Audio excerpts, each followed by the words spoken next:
Author, fly tyer, and blogger Matt Grobert came up with this midge pupa pattern that he calls Matt's Buzzer while fishing on the Missouri River almost 20 years ago. Since then, the pattern is produced well just about everywhere, including here in the East. And it doesn't have to be super small either. Anything from an 18 all the way up to a 12 will work. Here, Matt's going to tie one on a Dai-Riki number 135 Scud pupa hook in a size 16. Matt begins by placing a 1/16 inch tungsten bead over the hook point, small hole first, and securing the hook in his tying vise. He then loads a bobbin with a spool of 3/0 fluorescent chartreuse Danville. Start your thread on the hook shank immediately behind the bead and take wraps rearward before snipping off the tag. Continue taking thread wraps well down into the hook bend. For segmentation, snip a single strand of pearl Krystal Flash free from the hank. Lay one end of the flash against the near side of the hook and take thread wraps to secure it. Continue taking even, touching thread wraps all the way up the hook shank to form a nice smooth body. End with your thread at the back edge of the bead. Then load a bobbin with a spool of finer olive 6/0 Danville. Start taking thread wraps behind the bead, making sure to wrap over the chartreuse thread in the process.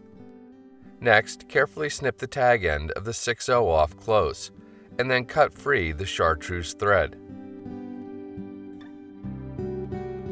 Get hold of the Krystal Flash and start making open spiral wraps up the hook shank to segment the body. When you reach your tying thread, secure the flash with a few tight turns and snip the excess material off close. Snip a scant 1/8 inch wide segment from a Mallard primary feather that's been dyed red.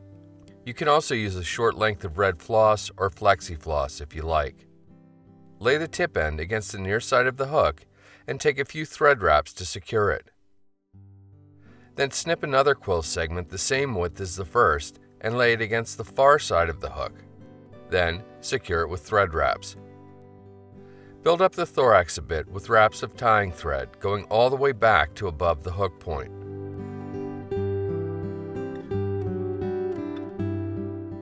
When you're satisfied with the size of the thorax, pull the near side feather segment forward and secure it with a couple of wraps at the back edge of the bead.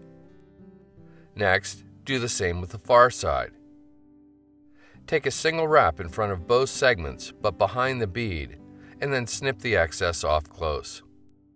Do a 3 or 4 turn whip finish to secure your tying thread and cover the butt ends of the red feather in the process. Then, snip or cut your tying thread free. At this point, you can coat everything with clear Sally Hansen's or even head cement. Matt, however, is going to use UV cure resin. A small drop is all you need. Work the material around to completely encapsulate the body of the fly. Once you're happy with how it looks, give the entire fly a healthy shot of UV light to cure it. In just a few seconds, the coating should be hard and tack-free to the touch. Matt also ties them with black or dark olive abdomens. And that's Matt's Buzzer. Definitely give them a try, even in the wintertime.